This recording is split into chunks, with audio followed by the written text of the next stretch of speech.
No, April, what is this? May 22nd. The clerk will note the roll and Ms. Hale is on Zoom and others are in the room. Madam Clerk? Thank you, Madam Deputy Mayor. We are absent Mr. Smith and Walaki Doc, and otherwise a quorum is present. Thank you. and Thank you. the mayor is somewhere in the room. Ms. Wall, would you do the land acknowledgement? Thank you, Madam Chair. We would like to acknowledge that the city and borough of Juneau is on Tlingit land and wish to honor the indigenous peoples of this land.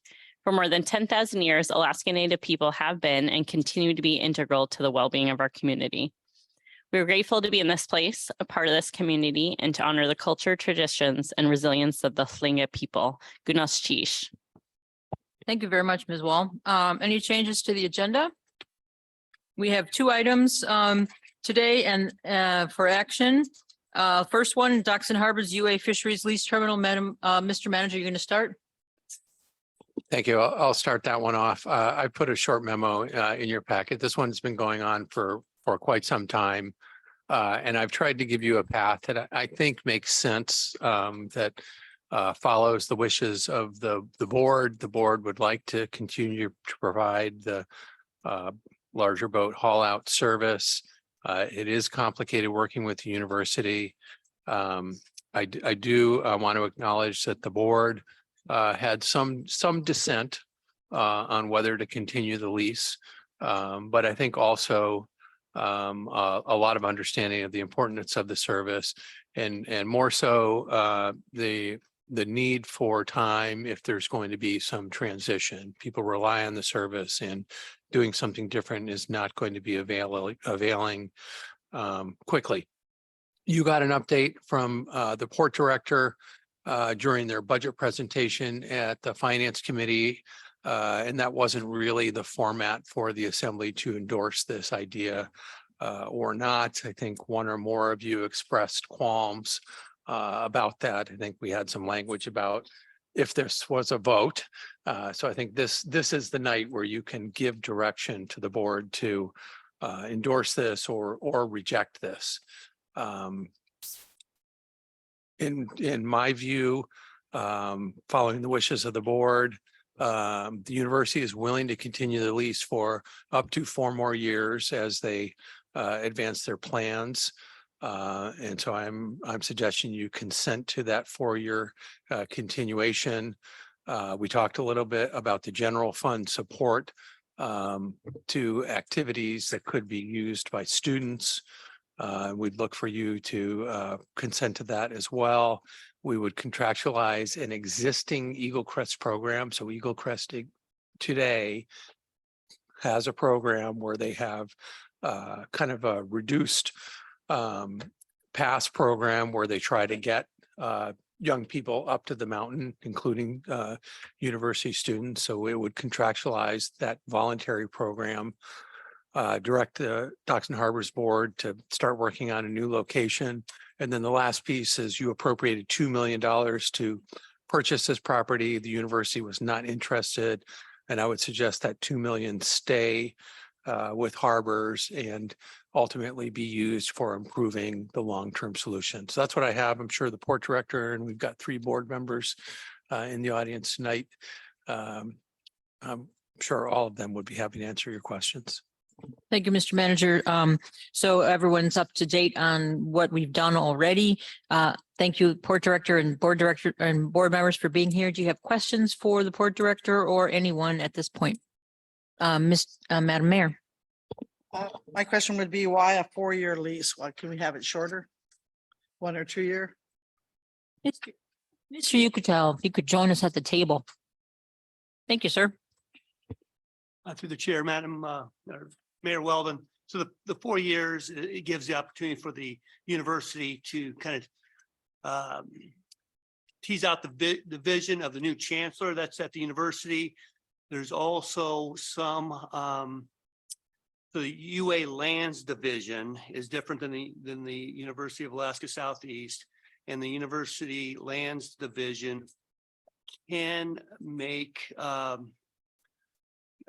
institutional decisions less than $1 million without the consent of the Board of Regents and the president. So that's kind of with a 4-year period, how that kind of ended there. In conversations, in the negotiations that Chair Etheridge, Mr. Watt, and myself were in, the university is kind of, I won't say stuck, but they need to figure out the activities at the VOTEC building, where they're going to end up. So they have a nursing program, they have the mine simulator, they also have a welding lab in this area. And so the idea that 4 years would give them a sufficient time with the new chancellor to figure out how to consolidate those activities out of this downtown area. Good. Any other questions? Other questions that go to Christine? Ms. Wall?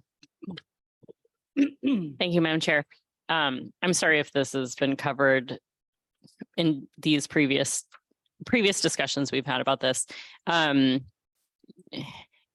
Is there a chance the university would be interested in selling at the end of those 4 years? And is there any way to make sure we're the first person who they would come to?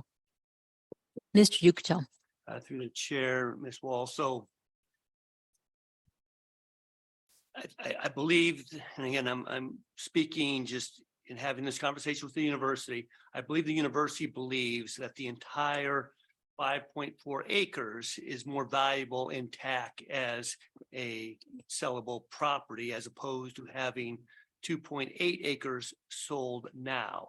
So I believe that they believe their best interest is to hold the entire lot and then offer that for sale at what time, at that time, when they figured out where these other activities are going to go.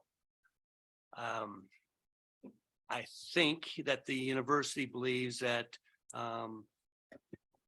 this property is highly valued and that perhaps they have a mental health trust support type windfall. I don't see it like that. I don't think my board sees it like that. I also believe that this property adjoins the 2 downtown public harbors, plus links to the school district or to the high school.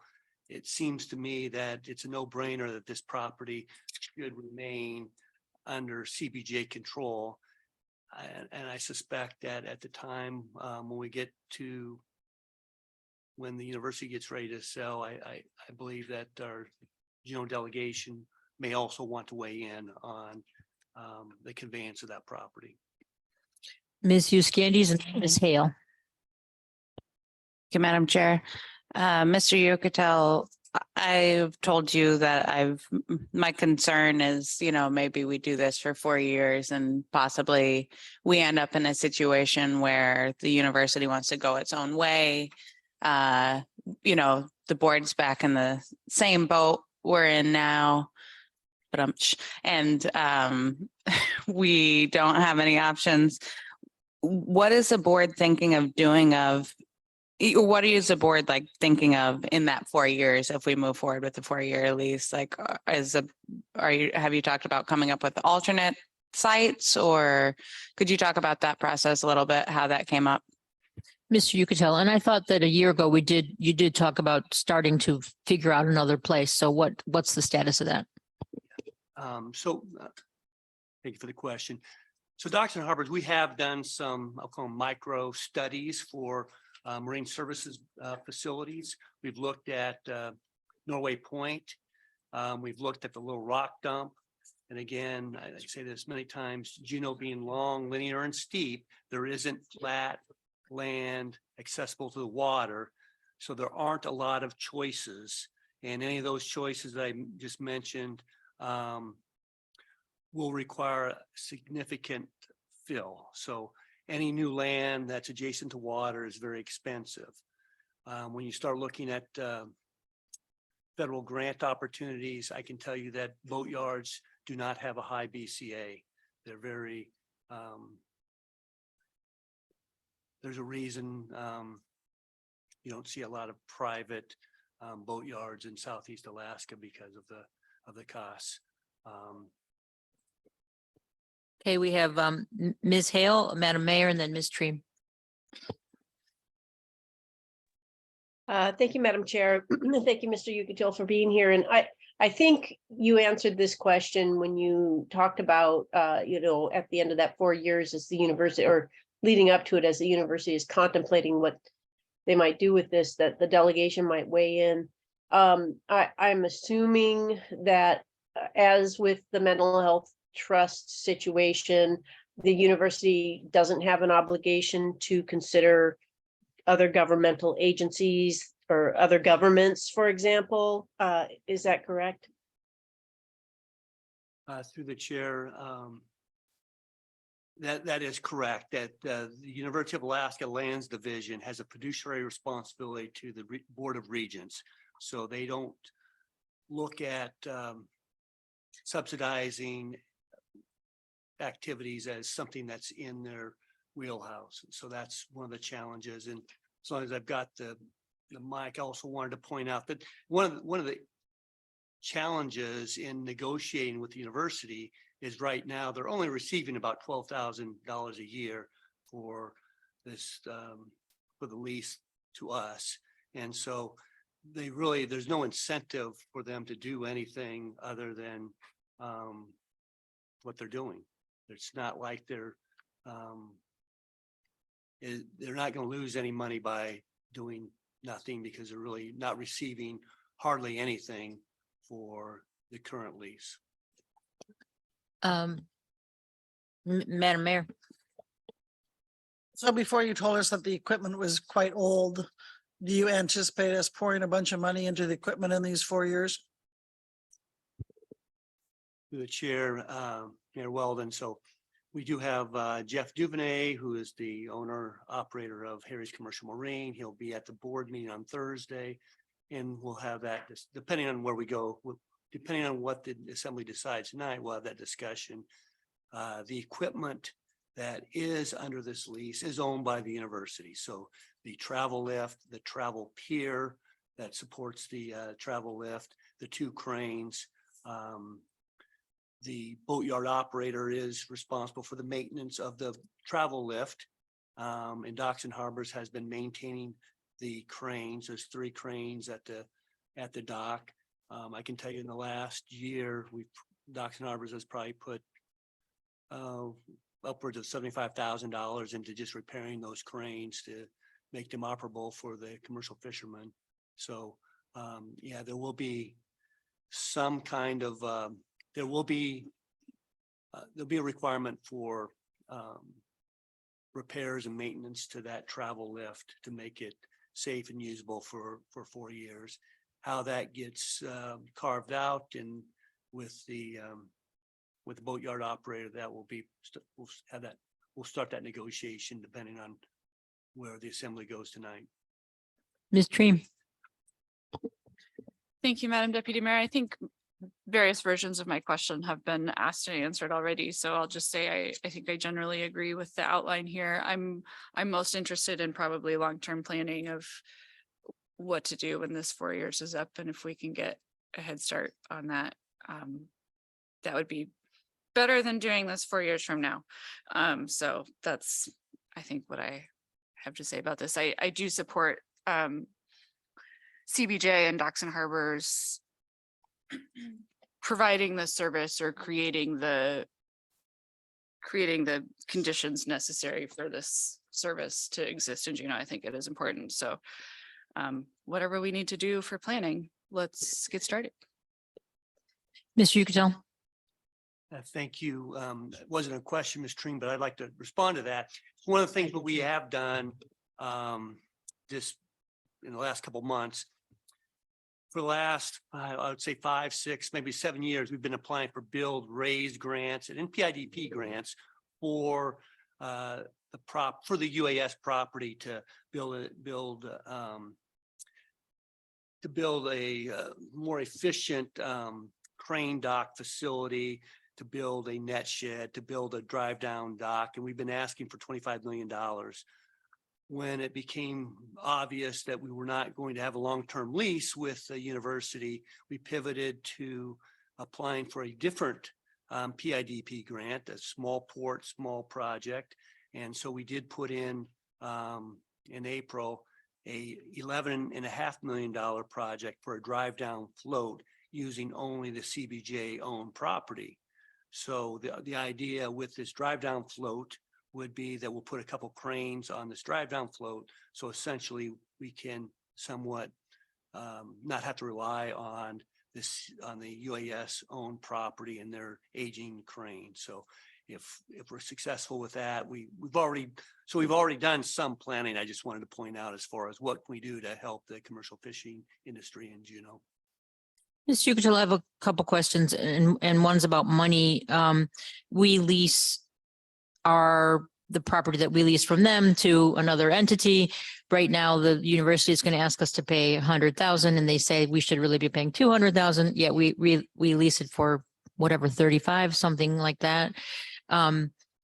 So I don't know where they come up with 200,000 when right now it's 35,000. What if we just got out of the middle of that completely and let Mr. Duvernay lease it from the UAS? How would that work? And also, what would they do with it if we weren't leasing it?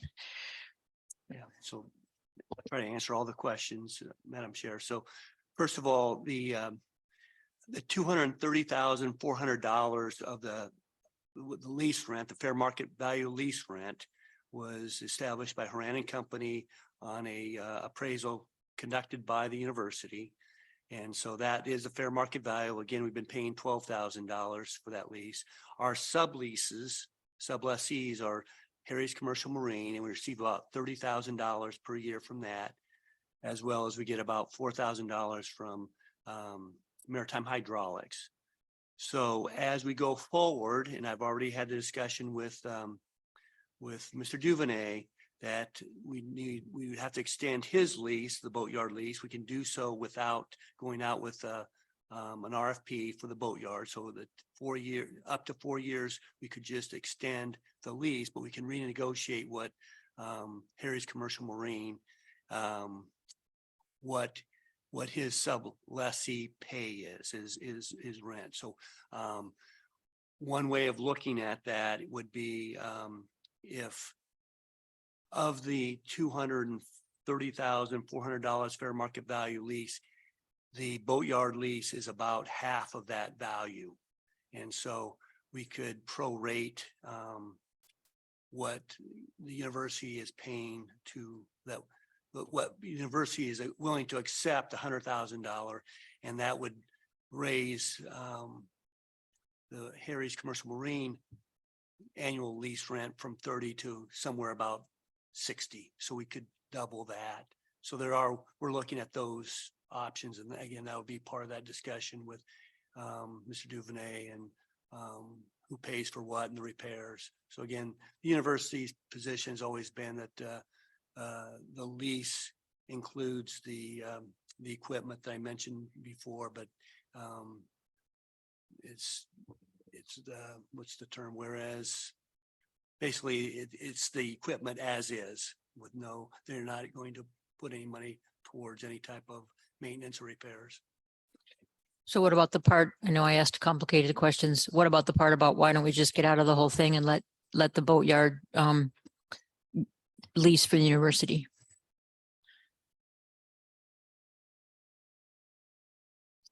I'm trying to think contractually if what that would look like, if they could sublease, or if they could lease directly.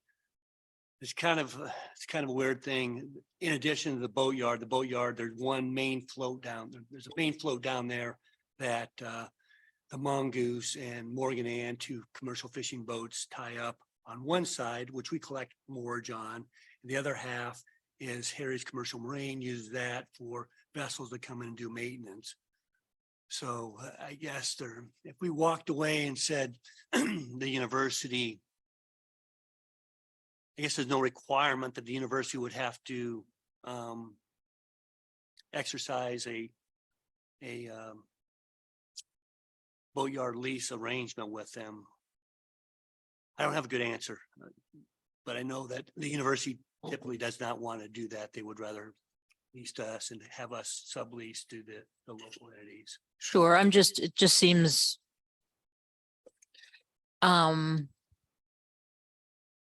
yeah, not ideal, this whole arrangement. So I'm just trying to figure out what's the university going to do if we don't lease from them? They think they might get a whole lot more money from somebody else, I guess. Is that the sense you get?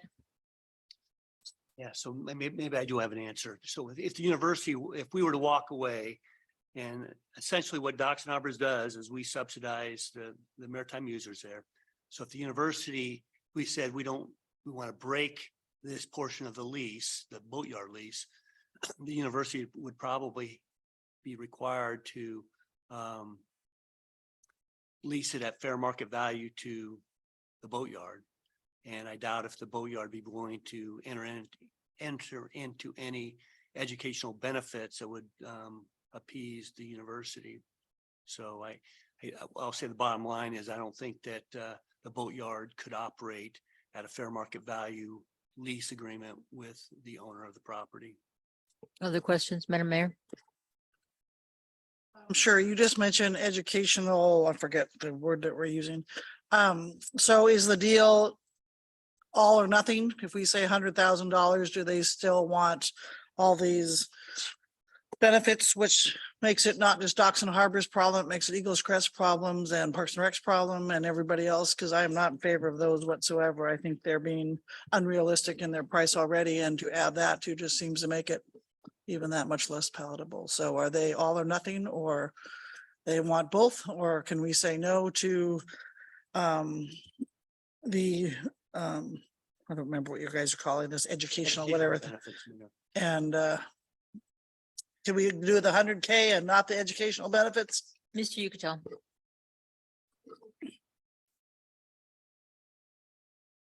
We are in negotiation, but we did get a 1-month extension. We are going to have to go back to the university because the details of the Eagle Crest educational benefits will not be achievable by the Eagle Crest board and Eagle Crest manager. So we will have to propose something different to the university. I don't want to speculate as far as what the university will accept or not, but it will be less than what we have in your packet, which is the draft amendment 4. So we have Ms. Hale and then Ms. Treem. Ms. Hale.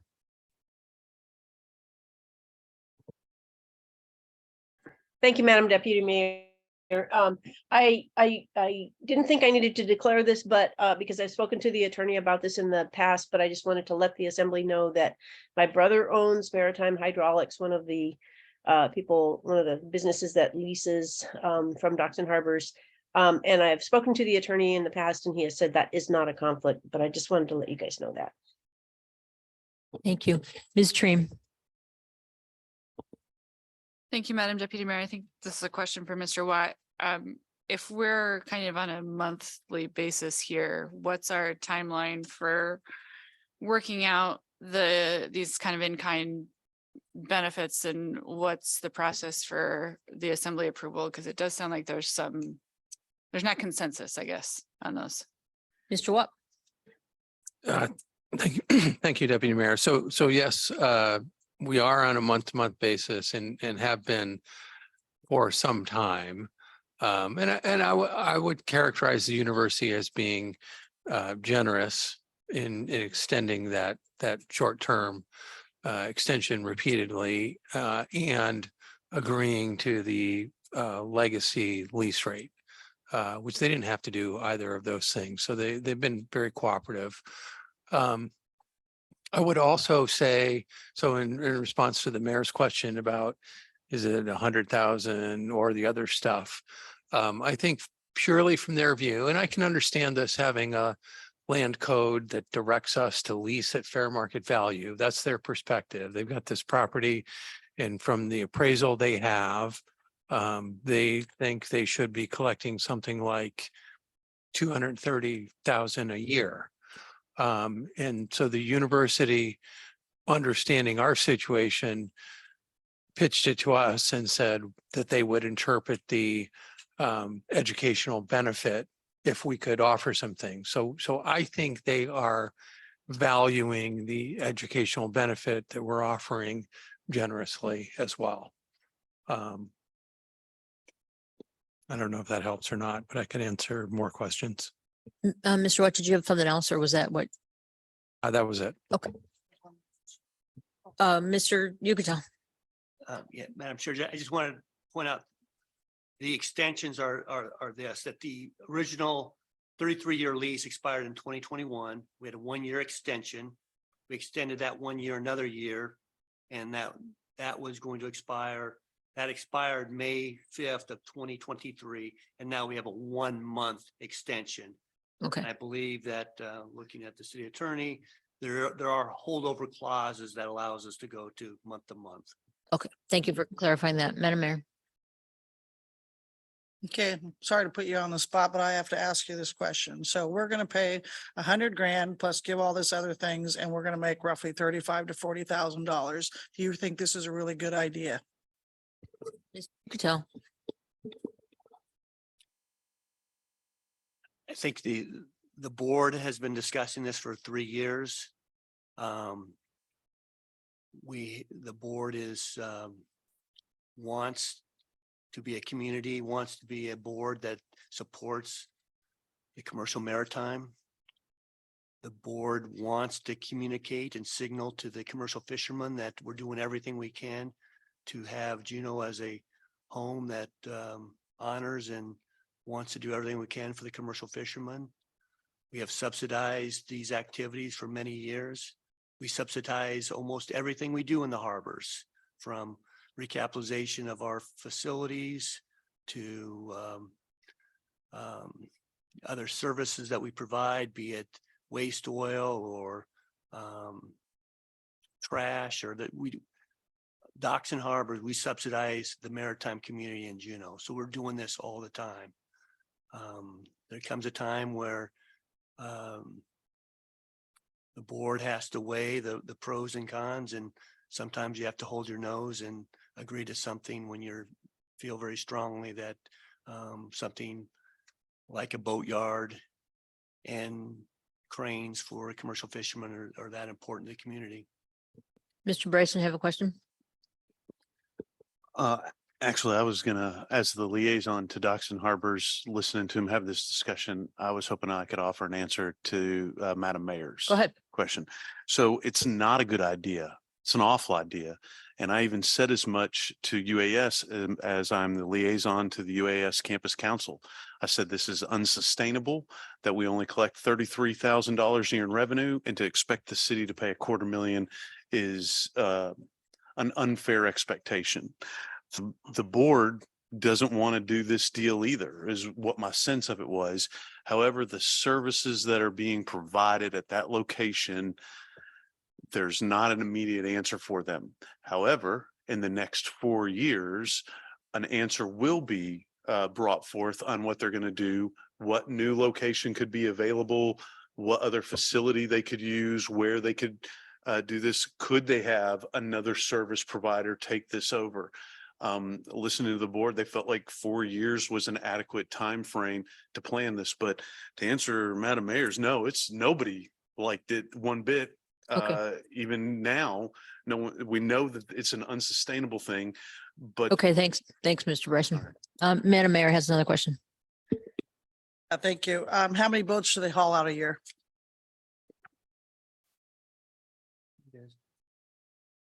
Ms. Becker, do you know how many boats they haul out a year? Right now, they've got 15. This is short.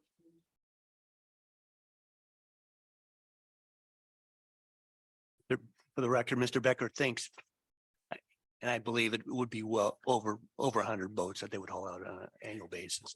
Yeah, I think it is accurate. I go by there all the time. One last one. Go ahead, Madam Mayor. So when we first started this thing, we did ask you guys to look at other alternatives.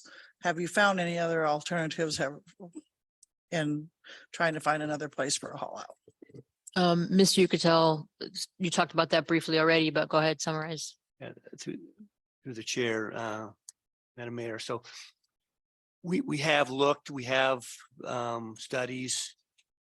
But basically having several acres of flat level land adjacent to the water does not exist in Juneau. Any type of new marine services is going to require a fill type project, tens of millions of dollars with low, I'll say low opportunities for federal grants to help with that effort. So we don't have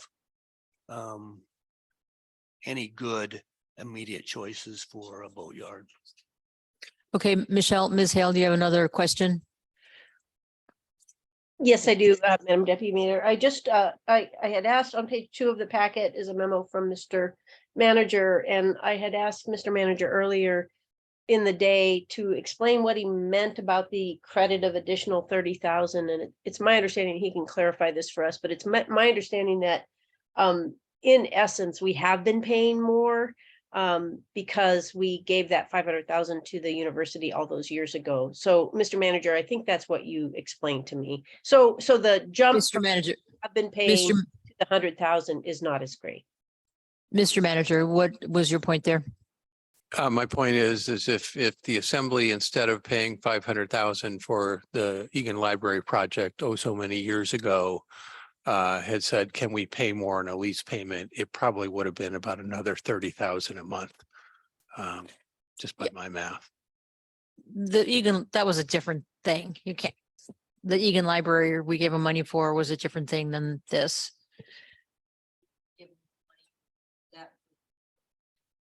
For this property. We gave them $1 million for Don't Leave June. Oh, that was the education. That was the $2 million. Jeez. Different. So Okay. Deputy Mayor. Thank you. Got it. Way back in the day, we gave $500,000, like in 1980 or something. 88. We gave $500,000 for the Egan Library. Right. At the time that we initiated this lease, and in recognition of that $500,000, They They gave us a gave- cheap lease. they gave us a cheap. I appreciate it. Thank you.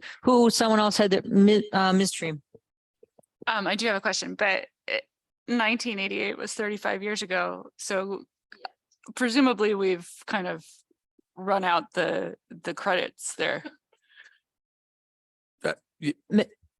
Yeah. Do you have a question? I do actually have a question. And this question is getting like really far ahead of where we are in the conversation now, but since you're here, I'm just curious. Last week I went to a wedding at Petersburg's drive down dock. So one, maybe think of weddings and events as a new revenue source. But do you happen to know how they paid for that or how other communities have paid for their kind of harbor infrastructure? Mr. Yucatel, briefly, because that's a little bit off the topic.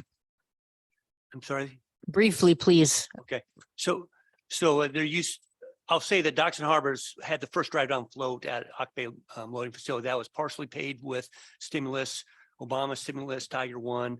The other drive down floats since then, a lot of them were when the state had money, there were legislative grants. That's where most of them got funded. I don't know of any federally funded drive down floats. And Ms. Chair or Madam Chair, Mr. Ridgway just told me he fact checked 150 haul outs a year. Great. Thank you. Madam Mayor. Thank you. We'll try and get through this. Might be painful for all concerned. I move that we consent to a 4-year continuation of UA leasing. This is where it's going to be painful. I consent to general fund support of UAS student activities for the following: offering an internship with Eagle Crest and anything under the Docks and Harbors, and taking out the transit and the Parks and Rec, because I think that's putting pressure on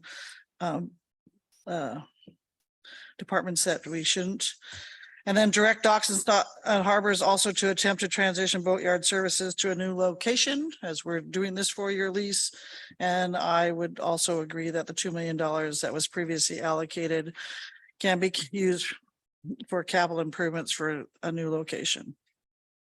You've heard the motion. Is there objection to the motion?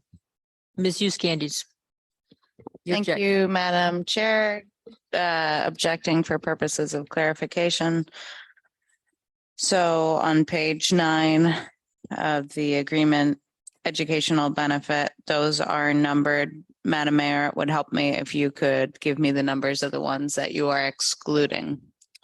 Thank you, Ms. Hughes Candy. I am excluding A, small letter A. Wait, so No, what they're numbered. page?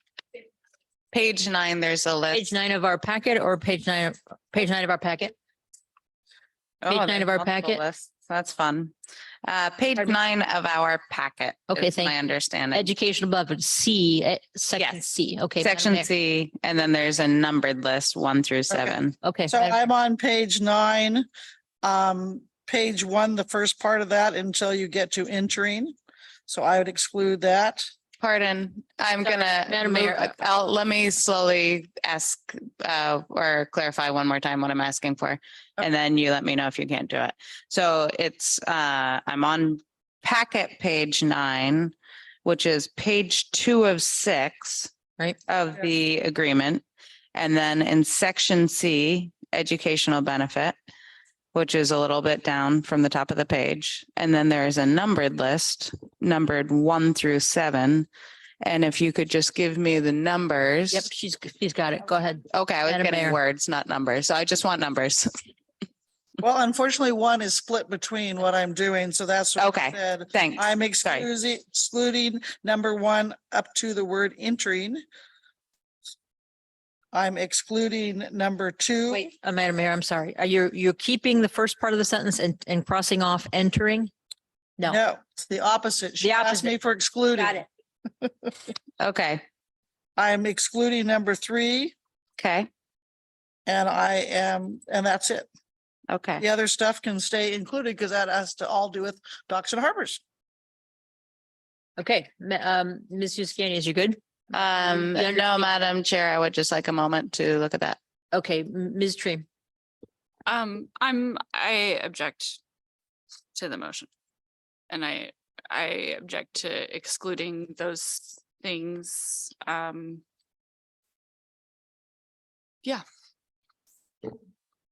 Okay, Ms. Wall. I'll make an amendment to put back in the number 3. Okay, so the amendment, we're going to vote on the amendment. That is to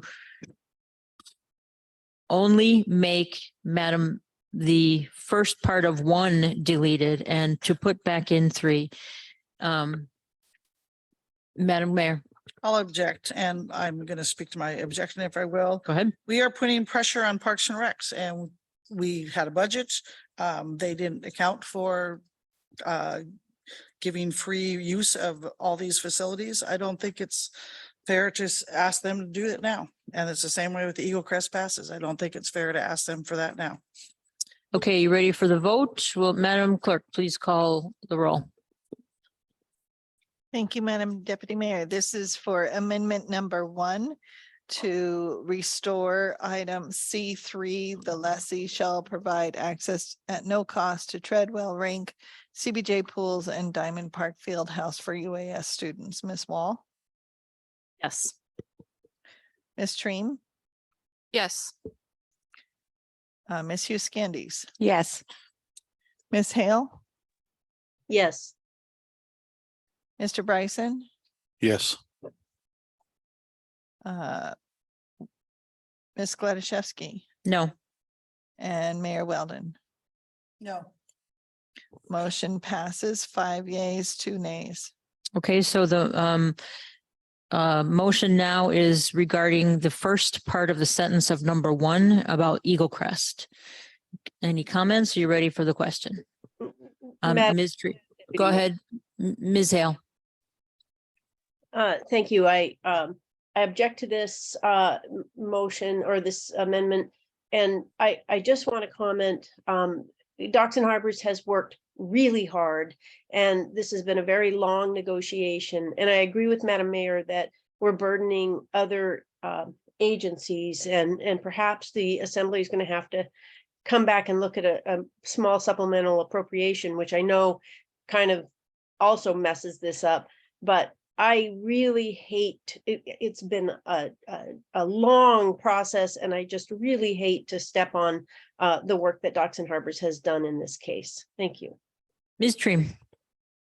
Thank you, Madam Deputy Mayor. I'm going to object to, I think of all of these, which I like, Eagle Crest is probably the most attractive to a college student and has the biggest value. And I also think Eagle Crest has its own board and they can work this out. And I don't think that that's like they've never heard of this before.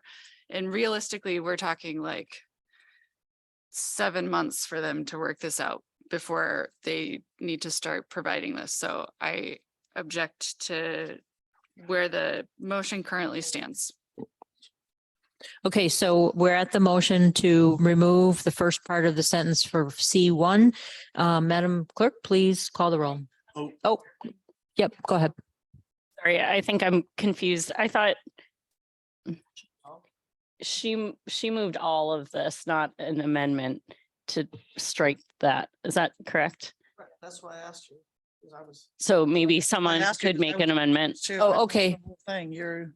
Oh, okay, then I can make it.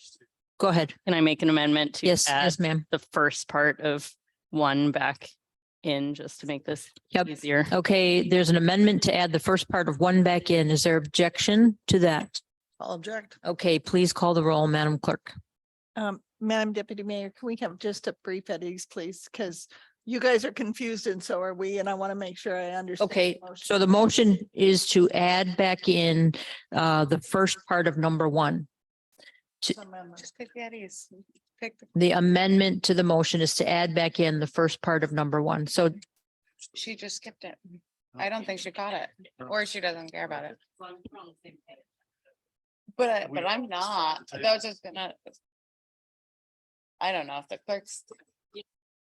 Okay, Life. Madam Clerk, Madam Clerk's talking. You good, Madam Clerk? Madam Attorney. Thank you, Madam Chair. Concerning the amendment to put back in the part of number 1 that Madam Mayor wanted to take out, it would be a lot simpler just to vote down her motion, because that we're turning it with the amendment, you're turning it back into the. Yeah, we are turning it back into the to original. what it was. But that's not the motion the Madam Mayor was the thing minus those 2 things. And we just put back in 1 and now Right, someone gotta put wants to back in put another. back in the other. She Madam, did not make 2 motions. She made 1 motion.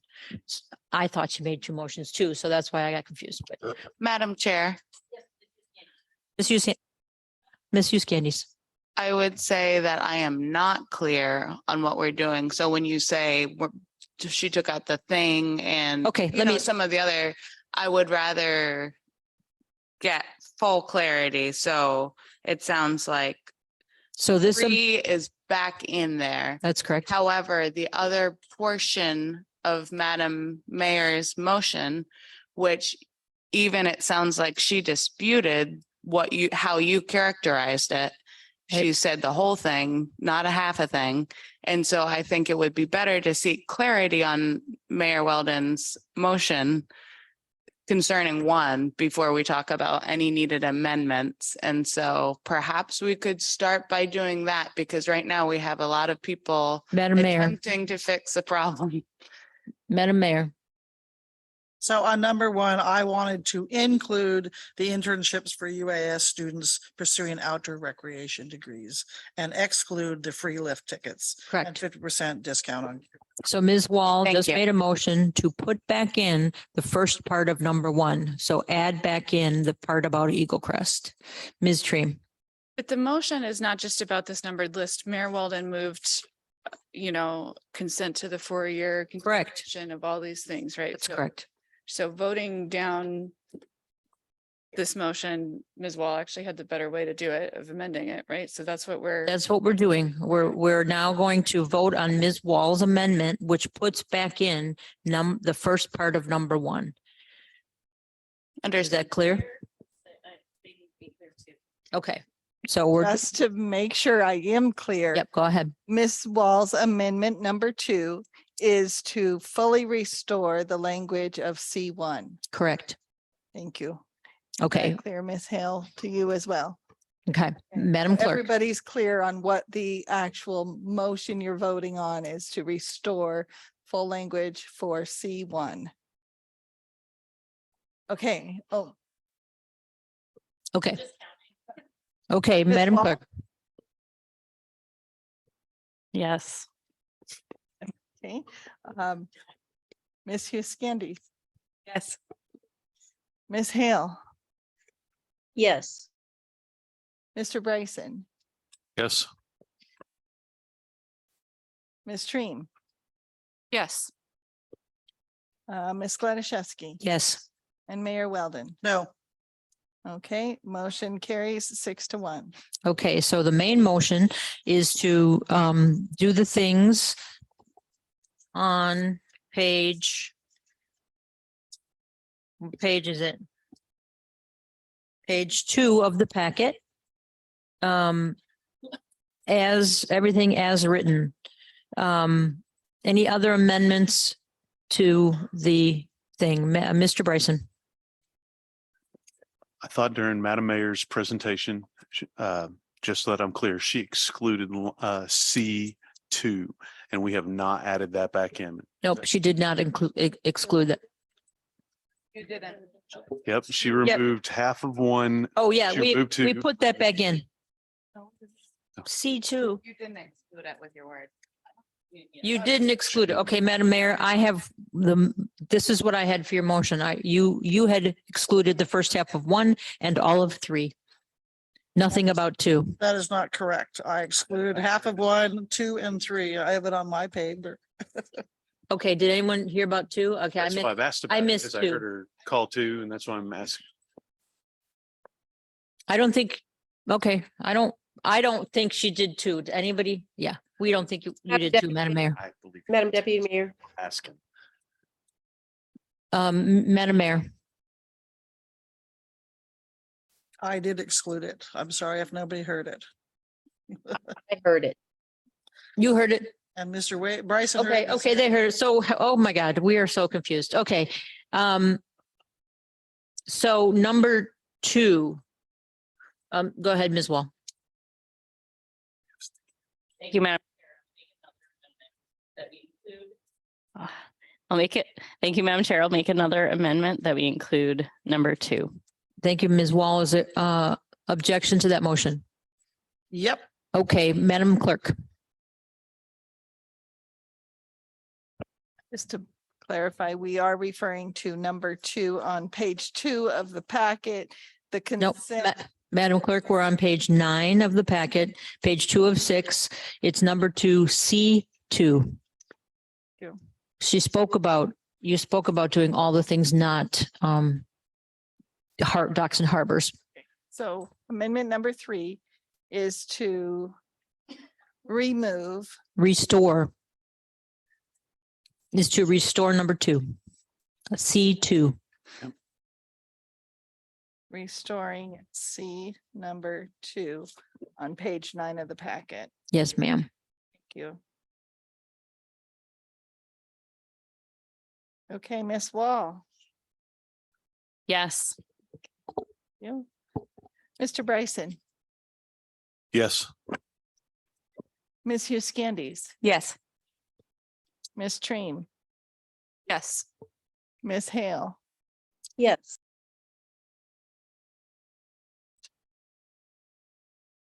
Ms. Gladysevsky. Yes. And Mayor Weldon. no, Okay, motion passes 6-1. Okay, back to the main motion. Objection to the main motion. Madam Mayor. I will object, and I just think it's a poor deal, and I'm sorry for Dock and Harbors. I think they worked very hard, but I wish they would put that energy in finding a new location. I support the commercial fishermen, but at this time, I just think we're pouring good money after bad. And with the I could have probably done it without all the educational benefits, but folks, we just did the lowest mill rate and now we just are giving away free stuff again, and they just are incompatible with me. So sorry, I have to say no. And yet, Mr. Bryson. Thank you, Madam Deputy Mayor. I'd like to speak in favor of this, and if I could just have a moment, why? We have asked as an assembly in different committees, why can we not provide our services for reasonable groups? Why couldn't we benefit the members of our community with the activities that we already subsidize in our community? This is a step in a direction that some members of the assembly have actually asked to utilize in the past. So now that we can utilize it for young adults who are studying to become hopefully professionals, the more of the activities they do in our community, the more likely that they fall in love and live and become part of our community. Allowing UAS students who have the best likelihood of coming from outside of Juneau, but have the interest of Southeast Alaska, those are the very people themselves that we want to make into Juneauites. This is an excellent way to do it. And if this works, we can use Juneau's great assets to do other favorable things in the community. I would strongly urge the Assembly to pass this. And while I understand it's not a great deal, allowing Docks and Harbors to have a significant period of time to get real answers for a maritime community, that's a very reasonable course of action. We're doing the right thing here. I would like to support it. Thank you, Madam Mayor, for the time. Ms. Dream. Thank you, Madam Mayor, or Madam Deputy Mayor. I'm also going to speak in favor of the motion. I actually think it's a really good idea to provide all of these things to college students for the reasons that Mr. Bryson just outlined. And I think it's kind of funny that it's happening through this mechanism about a Docks and Harbors lease. But, I'll take it. But that said, I think that also this is a good move for CBJ, for Docks and Harbors. I think this activity is really important in this community, and we should be supporting it. And I didn't intend to wear my Sainer sweatshirt today, but I did, and I think it shows that I do support this kind of activity. I also agree that this is not a sustainable long-term situation, and I know that the Docks and Harbors Board knows that. So I'll just reiterate: let's work on whatever the next solution is going to be, and come back to us when you need to. We'll be ready to work on that. So we've got some time to figure it out. I'm okay buying this time. I know it's not the best deal, but we'll work out what our long-term solution is going to be, and that will be better. So thanks.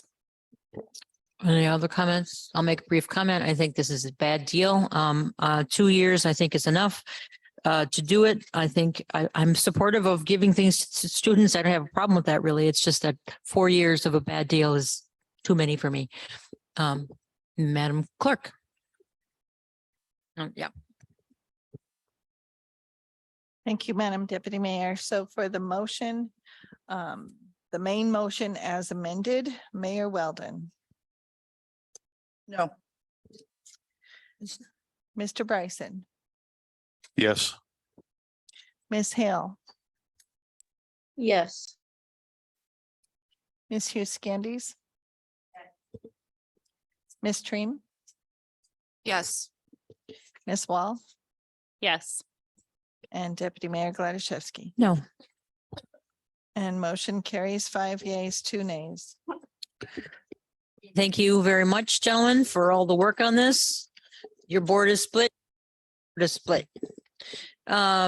Okay, we have an update for accessory dwelling unit apartment grant. Who's speaking? Mr. Watt? Mr. Myers, the housing officer from the Community Development Department. Mr. Myers? Hello, good evening. I have a brief presentation for you here. 1 second to pull that up. Could you speak a little bit louder? Yes.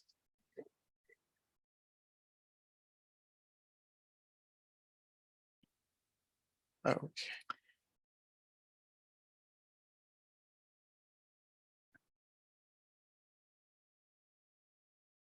Everyone.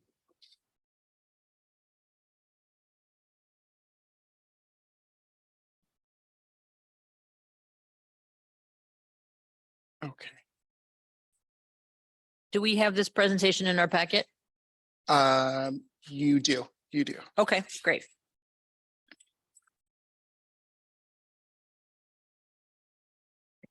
I apologize.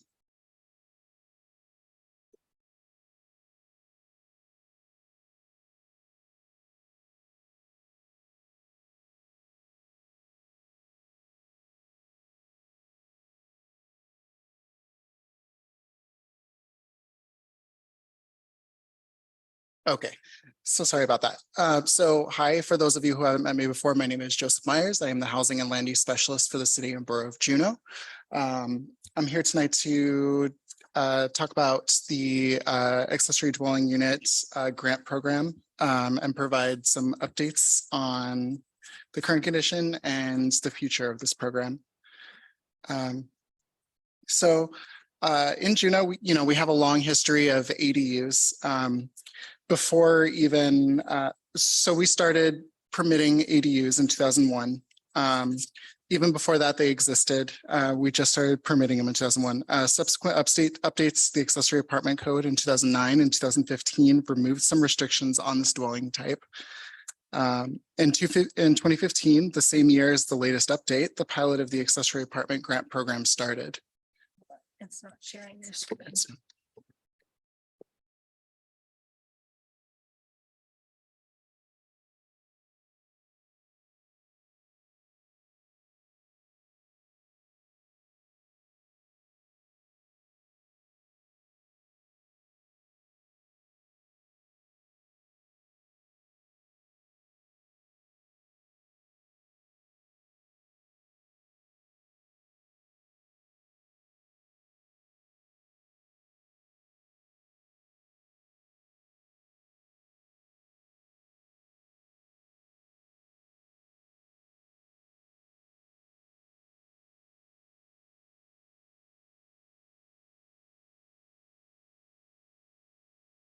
Okay, so here is the timeline that where I was discussing. So in 2015, we had a pilot program for the accessory apartment grant program. After that trial, we extended it for 5 years in 2018. The current iteration of the program expires on June 30th of this year. The Lands, Housing and Economic Development Committee made a motion of support for the program. For program updates at the April 24th LHEDC meeting. There we go. So it's page 46 of the packet if you're looking for it. Okay, and so currently the accessory apartment grant program is set up to issue 16 $6,000 grants to eligible applicants. ADUs are integral to quality housing in most communities and are especially critical in Juneau, where we have multifaceted community of consumers. Some of these consumers include legislative staff, tourism industry workers, Coast Guard families, traveling medical staff, and university students. Over the past 8 years, 38% of total allocated funding for the accessory apartment grant program has been distributed for creation of ADUs in our community. This translates to 41 grants or $246,000. The average cost to construct an ADU today, which is around $57,000, has more than doubled since 2015, when units cost on average around $26,000. COVID-19 has impacted the number of accessory apartment grants issued, with only 5 being issued between April 2020 and June 2021. And with that, the ratio of accessory apartments to grants has declined over time. So staff compiled and analyzed permitting valuation data for accessory apartments between 2015 and 2022 to understand the average cost of constructing an ADU and how it's changed over the last 8 years. So to note, data for 2016 in this graph is skewed slightly due to a single project. This project was $150,000 detached ADU. Without this project, the average cost of the remaining units would be around $36,000 for that year. Mr. Myers, can you explain what you mean by a single outlier within 22 ADUs? I don't know what that means for 2016. Sure. Yeah, so it is, so we have a number of accessory dwelling units that are similarly priced. We had one specific unit that was much, much higher than the rest. Yes. Thank you. And so in 2015, the average cost of an accessory apartment was around $26,000. In 2022, the average cost rose to about $57,000. This is a significant increase in cost over the course of the program. An accessory apartment grant used to cover approximately 23% of costs associated with an ADU in 2015. In 2022, an accessory apartment grant covered approximately 11% of those same costs. Madam Deputy Mayor. Ms. Hale, you have a question? Go ahead. You're very small, so I can't see your little thingy. So Okay, just super. jump right in if you want to. Go ahead. Super. We've been talking about accessory dwelling units and Mr. Myers just mentioned a freestanding house, I guess. But on that previous slide, it said accessory apartments. So we are talking about ADU, including apartments and freestanding dwellings. Is that correct? Mr. Myers. Through the chair, that is correct. Okay. Go ahead. Okay. So shown on this slide are potential options to increase the number of ADUs in Juneau by providing a more robust incentive. These options can provide a more equitable funding process, help maintain affordability, and require limits on short-term rentals. There are several potential options for the future of the ADU program. No option listed here is final, and the terms of the updated program would be up to the Assembly to define. So the two options, option 2 is tier 1, and option 3 is tier 2. So 16 grants of $13,500 for tier 1. The program is largely similar to the existing program, but provides an increase in funding and a reporting requirement. And there might be a question on why we chose $13,500. And that was a ratio used to determine the funding amount relative to the cost of constructing an ADU between 2015 and 2022. And for tier 2, 8 grants of $50,000. This could cover around 87% of the cost of constructing an ADU under today's conditions. This comes with controls on income and 10-year restriction on short-term rentals by covenant. Mr. Myers, can I ask you how you came up with 50,000 and 13,000 for these things? Absolutely, yeah. So the 13,000 is a ratio that we determined based on the price of building an accessory apartment in 2015 when the program started and the cost of building one today. And so it's related to the cost increase. So it's a portion of, so for instance, in 2015, 23% of the costs of constructing a $26,000 accessory apartment were covered. And that's our attempt to kind of also meet that 23% in today's value, in today's cost of constructing an accessory dwelling unit. And so we have a recommendation. So the manager recommends the committee of the whole forward a draft resolution for the continuation of the accessory dwelling unit grant program, formerly the accessory apartment grant program, as a 2-tiered program. Tier 1 grants of $13,500, short-term rentals not allowed for 3 years by covenant with annual reporting, and tier 2 grants of $50,000, short-term rentals not allowed for 10 years, and affordability capped at 80% AMI for 10 years by covenant with annual reporting. And with that, I'm open to your questions. No questions? Madam Mayor. Madam Oh, Dep- Ms. Hale, go ahead. Oh, Madam Mayor can go first. I'll go second. No, go ahead. Okay, I'm very, very interested in this program for all kinds of reasons. One of which is that I hope to be able to take advantage of this at some point in my life. If zoning gets changed to allow an ADU on my property. One of my questions about the second program, the $50,000 program, is what if the dwelling is vacant for a part of that time? Have you kind of figured that out? That's question 1. And then question 2 is, and I don't know if this is okay. I guess it must be okay. So if somebody builds a unit is it acceptable to advertise it that people have to meet income requirements? I mean, I'm assuming it is, but just want to make sure because most, if somebody just has one rental unit, I'm not sure how hard or easy that will be. Mr. Myers. Great, thank you through the chair. So I believe the answer for your first question is, actually, I'm sorry, could you repeat the first question? I apologize. Ms. Hale, What if it's vacant? You have a if tenant it's vacant, leave or ahead. something, and it's vacant for some period of time. Mr. Myers. Thank you through the chair. We haven't considered that. So I'm not positive, but we are open to suggestions. Absolutely. And then what about the income question? Sure. So I mean, I don't see a problem with the advertising for 80% AMI. Ms. Lane, do you have comment on that? How do someone prove that or certify, or what do you have to do? Take their income statements? Ms. Lane? Your hand, sorry, I wanted to know if she wanted to. Okay.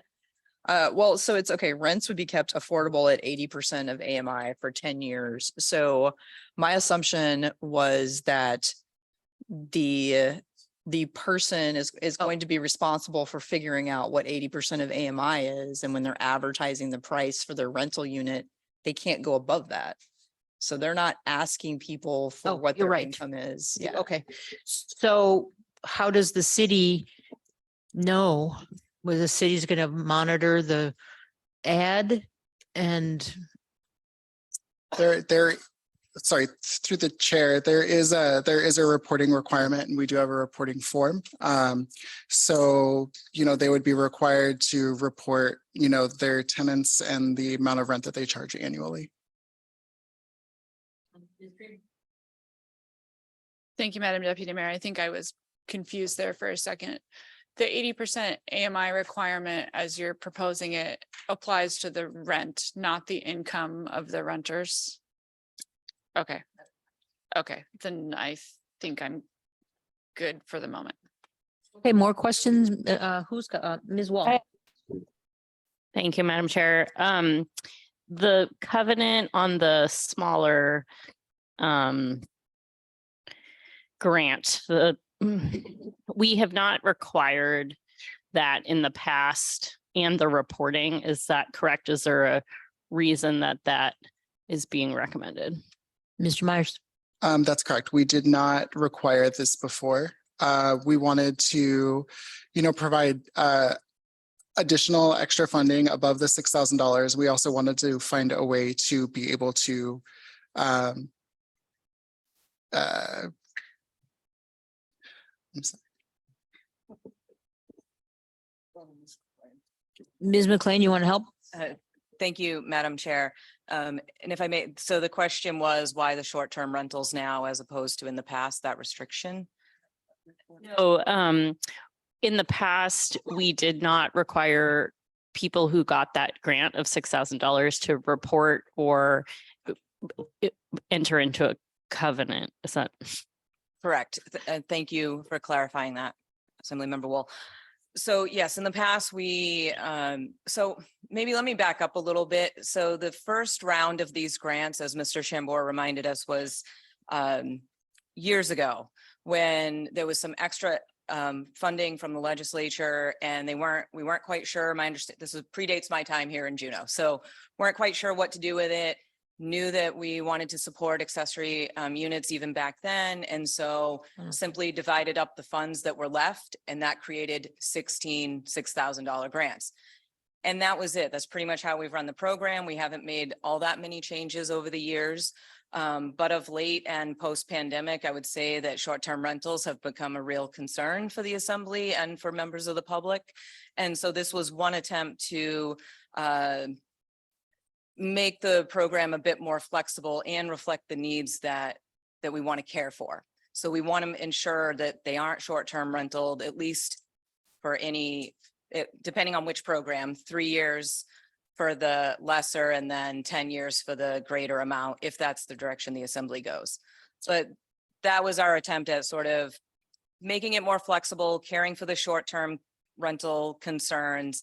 And then, yes, you're correct. There'll have to be some reporting involved in this as it moves forward, but hopefully we will have permit software by then to help us do so. Excellent. So I have on my list, Ms. Hale, Ms. Treem, and then Ms. Hughes-Candies. Thank you, Madam Mayor, or Madam Deputy Mayor. I think it is important that you do address vacancy for that 10-year unit that's going to be reporting every day, every year, because it's very likely that it may be vacant at some point, and I just wouldn't want people to suddenly be in trouble, or at least they need to know the rules. I will point out on page 30 of the packet, the application on that page says CBJ accessory apartment incentive and grant program application. And I think you're not talking about accessory apartments. You're talking about accessory dwelling units. That includes apartments and freestanding houses. Thank you, Ms. Hale. Ms. Treem. Thank you, Madam Deputy Mayor. Since this meeting is our chance to discuss these, I'm curious what the rest of the assembly feels on the different amounts and times. I don't know that I have a strong feeling right off the bat, so I'm kind of looking for information to help make that decision. So if anybody has strong opinions, I'd love to hear them. Or if any staff has anything to say or background on, you know, the differences between the two, why one might be better than the other. I don't know. I'm nothing is standing out to me one way or the other on those. And I would love to hear what other people think. Thank you, Ms. Treem. I know Point of Madam Mayor has information. views. Yeah, go ahead. Just to maybe help Assembly members, Treems. Gosh, I am so terrible on names tonight. I do apologize. One thing I do want to just clarify that may help the conversation. So this was at the Lands Committee last month. Mr. Myers brought forth 4 options: keep it the same, 2 new ones, or scrap the program altogether. Staff is strongly against status quo and doing away with it. We really do think that ADUs are critical to our housing situation.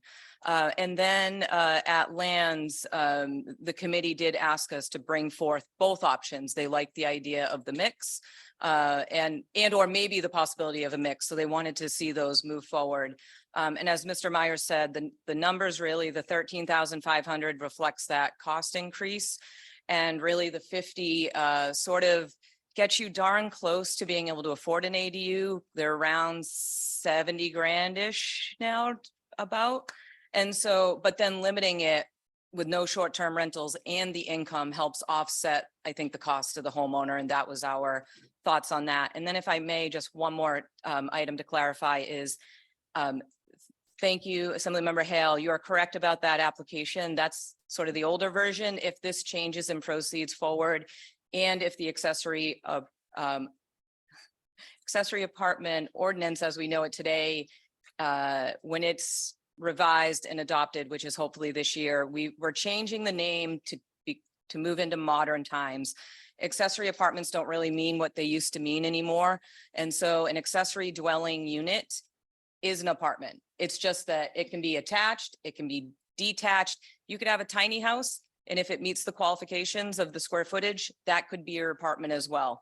And it, you know, it can be in your basement, attic. It doesn't matter whether it's inside the current structure or a new structure altogether. They're all ADUs, or at least that's what we're aiming for when we rewrite the ordinance, is to just move in that direction for clarity. Okay, Ms. Hughes-Candies. Thank you, Madam Chair. A couple of thoughts. I think there's one piece that I'd like clarification on. I appreciate Assemblymember Hale bringing up vacancy, because that was something that I had not thought of. And I'm even more curious about the smaller amount with the 3-year term, because 3 years really flies by. So I wouldn't want to be in a situation where we're subsidizing people building something and it's sitting vacant for a big chunk of that 3 years. And then next thing I know, it's another Airbnb and we've subsidized it. But I'm just putting that out there as like my thought for the committee. That almost feels a little short for me, but I am very familiar with AMI, but I'm used to thinking about it from a income, dictating who can live where when there's that eligibility requirement. And actually that you brought up probably exactly what I needed. Thanks. I was going through my packet and I was like, I can't find the rent. So thank you. That answers my questions. Did you have a question, Ms. Yuskis? Yep, he switched to it. Oh, He was okay, great. anticipating that. Ms. answers Wall. my question. Thank you, Madam Chair. I just wanted to speak a little bit more to on Ms. Treem's ask of the Assembly. Ms. McLean did a good job summarizing the conversation we had at the lands meeting on this. I will say for myself, when I saw these two options, to me, they target potentially very different people in the community who might be interested. And so there were some people on the committee who really wanted to go forward with the aggressive option, which was the $50,000. And I think why I like the blended approach is I'm supportive of the $50,000 if people take advantage of it. I'm worried that they may not. And so I think this will give us an opportunity to get some data from the community. We'll see. I can imagine an ad that says $50,000 for accessory apartments. People show up, they get to make the decision. Do they want to enter into a 10-year agreement for $50,000, or do they want a quick and easy that can help them get where they need to go? So I think we'll get some data from this approach. Okay, Mr. Bryson. Did you have a que- Ms. Tr- Go ahead, Mr. Thank you. Bryson, and then Ms. Stream. We're in comment period. We're in we- question period. Comment period comes after the motion, unless you did make comment, I guess. So if you have one, go ahead, Mr. Bryson. I kind of messed up. I there. was only going to point out that a vacancy rate is a common thing, and before we always get into a habit, and not just now this, that we're so afraid of helping. We don't want to help somebody who doesn't need the help. To build a unit onto your house, to not then use it is maybe not a realistic expectation that somebody would be building something and I'll just sit on it for 3 years and then we can Airbnb it. Anybody building in your home, you expand your home, you do construction in your home, it would take Okay, it would take something extraordinary to then not use that new addition to your home. So if anybody was concerned about a vacancy rate or something like that, in this environment, if you have a whole month of vacancy, you probably just need to look at one more place because Okay. it's not, vacancy rate is not as large of an issue right now. Ms. Stream. Thank you. Thank you, Deputy Mayor, and thank you, Ms. Wall. That was really helpful for me. And I think I had looked at these as an either or and not considered both. And I do like that approach. Question for Ms. Lane, and maybe we don't need it answered tonight on the vacancy. On the vacancy thing, could it be structured to require 36 months or 120 months of occupancy of long-term rentals instead of the way that it's written here of no short-term rentals for 3 years? It'd be making it kind of the same thing in a different way. Ms. Lane. If that's the direction that the Assembly wants to go, we can figure out how to structure it that way. Okay, Madam Mayor. Ms. Hale, do you have a question, or is your little hand up, or is it left over up? I had comments in response to what Ms. Treem had asked, but I can wait if you'd like me to. Madam Mayor was going to make a motion. Are you, Madam Mayor? Then we Yes. could go ahead. I would move resolution serial number 3030 to the full Assembly and offer a simple amendment. That'd be nice, Madam Mayor. And that would be on page 2 of the resolution, page 22 of the packet. On D as in dog 7. To switch the 3 years to 5 years. And correspondingly, I couldn't find it in the resolution, but the reporting would have switched to 5 also. Okay, so your motion is to, on page 22 of the packet, page 204 of the deal, number D7, make it 5 years instead of 3 years. And if I may speak to it. Go ahead. $6,000 was pretty, I was okay with 3 years, but 13,000 and whatever, 13,600 or something. I'm a little more concerned on that one, so I just gonna up to 5 years. Ms. Wall. I'll object to that amendment. I think that, the purpose of, in my mind, of this program is to help build more units in the community. I think the more restrictions we put onto that, the more people are going to show up and be, I don't exactly know what I'm going to be doing in 5 years, and they're not going to sign up for the program, or they're not going to, this isn't going to incentivize them to build a program. And so I am all for regulating short-term rentals in our community, but this program for me is about getting more people in apartments. Ms. Hughes Candies. Thanks, Madam Chair. I'm gonna strongly support this amendment. I think it's a good one. We're putting together, Madam Mayor. I really think that 3 years is a blink of an eye. And I supported in the Lands Committee going with the more aggressive option because I agree there's nothing like getting more units out there. That's great. If we're getting more units out there and they're being used as Airbnb, that actually does nothing for our year-round residents. And if somebody is approaching that free money and they say, gosh, I don't know what I'm going to be doing, and I might want to be doing short-term units, that to me is not necessarily who our target audience is anyway.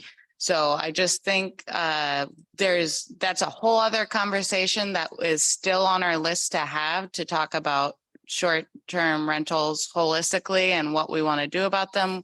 We've started with a sensible measure of getting more information, which is always a good place to start. So I'm not trying to overly load this down, but 5 years to me sounds like a good compromise, where 3 is really too short when we're offered this. It's a city's money paying for nearly a quarter of the cost. We need to make sure that at least for a little bit of time, it's supporting our year-round residents. Ms. Hale, do you have is your hand up to speak on the motion? I also, I still do want to talk about what I wanted to talk about, but I also object to the motion. I worry a lot about loading these up. I'm already quite worried that the 50,000 won't be taken advantage of, and I worry a lot about loading these up. What we're trying to do is make this a desirable thing. We're trying to get people excited about building an accessory dwelling unit, and the more restrictions there are, the more difficult it gets. So I join in the objection to that amendment. Ms. Treem. Thank you, Madam Deputy Mayor. Can somebody tell me really quickly when you get the money and when the clock starts on the 3-year and 10-year countdown? Mr. Myers, who's got that? Somebody? Sorry. So there is a 2-year period from getting your building permit to getting your CO. When you receive the CO, that is when the money is given. So certificate of occupancy starts the clock. Correct. Yes. I object to the amendment as well for the reasons that Ms. Wall and Ms. Hale have stated. I would be interested in working with the attorney maybe on an amendment to change the timeline from a 3-year clock that starts to maybe requiring a certain number of months or years of occupancy as a long-term rental, and that addresses the vacancy issue. So, but I agree with Ms. Wall that we just need to get these units built. And I kind of think that we're starting to regulate short-term rentals before we regulate short-term rentals. So that is an issue that we can address at a different time. Okay, more comments on the motion? I'll make a comment. I strongly support this. It's not just to get interest in building an apartment. It's to get interest in building an apartment that's going to be used for human beings who live in Juneau to live in. I'm not trying to incentivize people to build apartments to then rent them out short-term rentals. So I think 5 years is a reasonable time for that amount of money. Okay, so Chair, may I have point of information. Yep. I'm not sure if this was really discuss much when I stepped out. I apologize for that. I just want to make sure that the assembly is clear that this program does require the unit to be in your property where you live. So it's in the dwelling that you reside in. It's not as if you can buy up other property to short-term rental it. And then to that end too, we have, Mr. Myers has cared for what happens if the property is conveyed. And so the people would have to pay it back likely. So we are trying to care for that. And I also do appreciate Ms. Treem's comments that to not regulate short-term rentals through another program. Staff would strongly agree with that sentiment as well. Okay, we're ready to vote on the motion, and the motion is to forward this to the assembly with the amendment on page 2 of 4, number 7, to change 3 to 5 years. Madam Clerk. I'm sorry, we're voting on the amendment. Well, once again, she did the same thing. She moved the whole thing with the amendment. Stop doing that. Yeah, I think I think you should make an this is an amendment, so it's not the whole thing. This is whether your 5 years 3 years changes to 5. That's what I said. Vote on the amendment first. All right, so we're voting on the amendment. Madam Clerk. Thank you. For amendment number 1 to resolution 3030 to change 3 to 5 years under D7. Madam Mayor. Yes. Ms. Wall, No. Ms. Treem, No. Ms. Hughes Candies, Yes. Mr. Bryson, No. Ms. Hale, No. and Ms. Gladysevsky. Yes. Motion fails, 3 yeas, 4 nays. Okay, so the motion then is to move this to the assembly. Madam Mayor, right? You want to speak? Yes, the motion would now be moved to the assembly and I would object. But Okay. As we stated before, I disagree with the 3 years. Ms. Wall.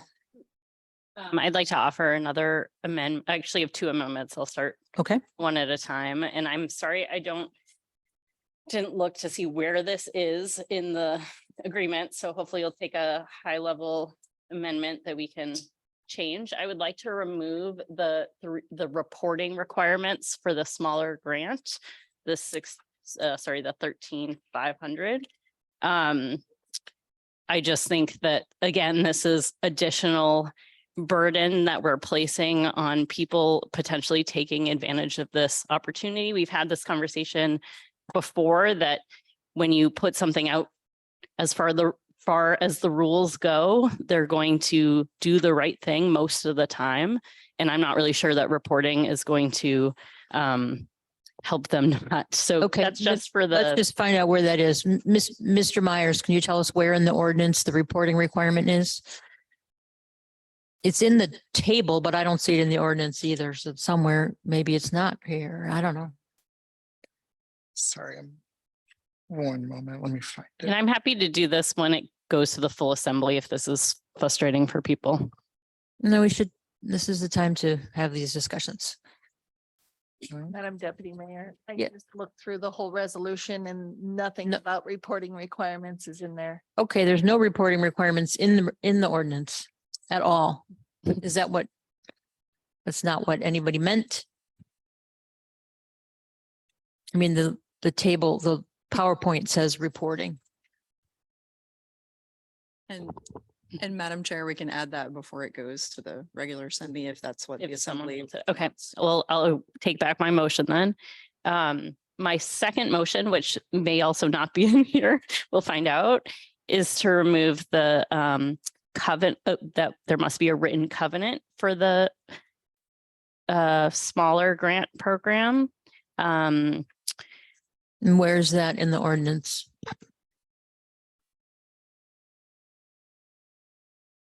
Whoever finds it first, raise your hand. Ms. Hughes Candies found it. Where's that? I think the closest thing is page 204 of the ordinance, tier 1, agree not to rent the apartment as a short-term rental from issuance of the certificate of occupancy for 3 years, and a default would cause the property owner to owe the CBJ the grant award. And then it defines what a short-term rental is. Is that what you mean, Ms. Wall? No. No, I didn't think so.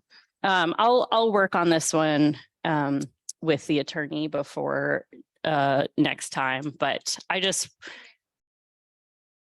know the covenant. So let me be clear to the assembly. I'm supportive of not allowing short-term rentals for 3 years like we've been doing. What I don't want, we've had this conversation that people, we say that's a rule and then people will follow it, as opposed to making them sign an agreement saying they will follow all the rules. I don't see that in here, so that's why if, It was in the table. right. So anyways, I will work on that for next time. Ms. Lane, is that in here?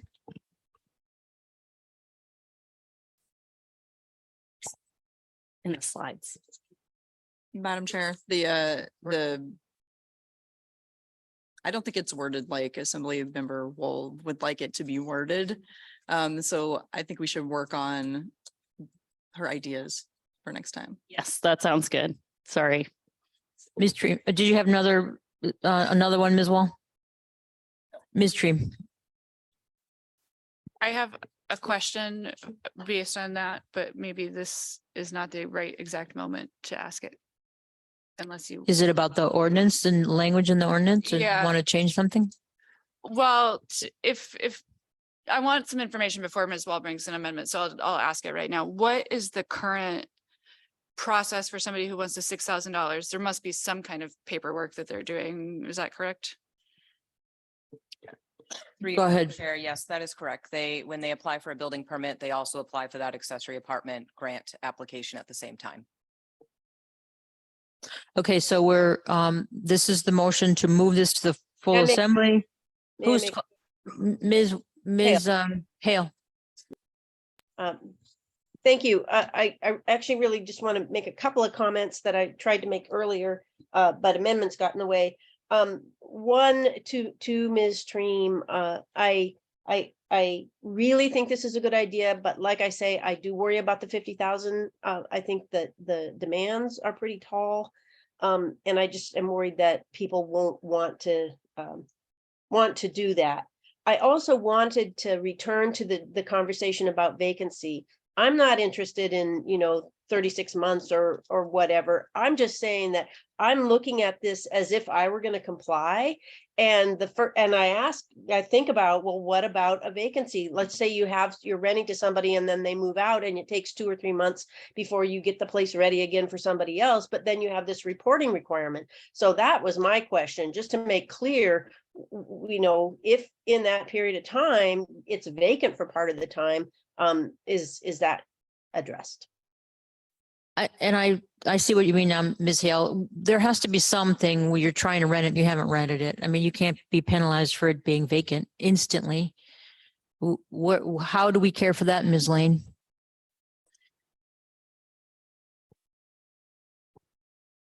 I don't have the answer for you, Madam Chair. Okay, so this is not baked, sounds like. Anybody else have Madam Mayor? I think you just said it very eloquently. This isn't baked, and I'm going to remove my motion because I think it needs to stay in committee. Yep. I don't know that it would pass because I certainly was not going to move it.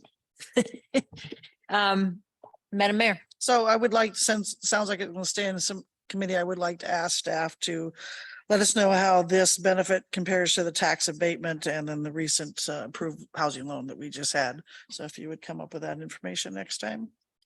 And all the questions that you heard that we didn't quite yet know the answer to, we had a few. Ms. Huskania's Ms. Stream. If someone has more kind of ones, go ahead.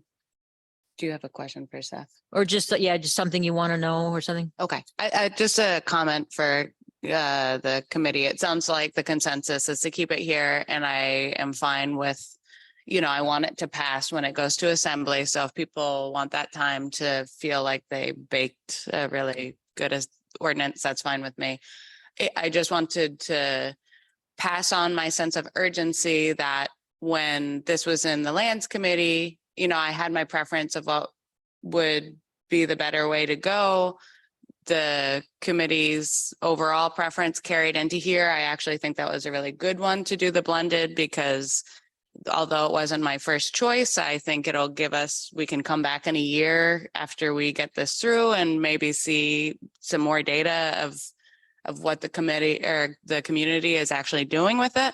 But I'm not going to stop harping on the sense of urgency that I think we need to have as an assembly when it comes to these things. And if I were just a member of the public watching this meeting, I would, while I do believe that every assembly member truly in their heart is sincerely working towards getting housing for our year-round residents, I would be saying, wow, I hear them a lot more talking about protecting the rights of like short-term rentals, or not doing that too wrong, or not, you know, what if people don't take their free money to build units? I mean, we can see if people don't take this free money to build units, but as somebody who is just going to keep ringing the alarm bell, I think we need to, let's make sure things are well baked and we get all our questions answered, but let's also keep a sense of urgency to move these things forward. So that's all I want to say. Ms. Stream? Thank you, Madam Deputy Mayor. I also totally agree. Keeping it in committee is the right decision, because I think we have some policy questions that we need to answer. And this is the right place to do that. I would kind of caution us against, I think at some point the assembly needs to trust and give discretion to staff on how regulations will be implemented. And I don't think that's necessarily our job to get into every single weed of how forms are created, or, you know, regulatory requirements are created. If we make the high level policy decisions, I think we can hand that off to staff and trust them to implement it. So we definitely do need to keep working on those high level policy decisions. So I want us to keep it here, but I think at some point we have to let it go. Okay. On with that, and the last item is Seward Street renaming. It's been withdrawn. We will hear it again when they put a new application in. Mr. Watt. Yeah, the Sealaska Heritage took it back. I actually have an update. Go ahead. Thank you, Deputy Mayor. So the Heritage Institute put an application to rename the 2 blocks Heritage Way. And then Dr. Worrell advised us that she wanted to withdraw that and pursue a Tlingit Place name. But we have been advised that after, and I'll just read the email, after much discussion within SHI and her constituents, SHI wants to continue with the Heritage Way renaming. Okay, so Back to that. So property owners on the street must not object to the naming. We are property owners, so City Hall will get renamed or readdressed. So does anybody object to that? Ms. Walker? I'm not objecting to that. I just have a question. Is that our policy that all property owners Yes. need to consent to a name change? I don't know, consent. It is in our ordinance. We looked it up. What does the language actually say? So for the committee, in our land use code, if somebody wants to propose a street renaming, they're supposed to hold a neighborhood meeting in case a property owner wants to object. I think goes to the planning commission, and then the planning commission decides. I think we should not object, but also the planning commission process is helpful because somebody else in the community might want to comment. Okay, Madam Mayor. Madam Mayor. Oh, Mr. Bryson. Oh, Mr. Bryson. Thank you, Madam Deputy Mayor. So I don't object to City Hall if that was the only decision, but it's not.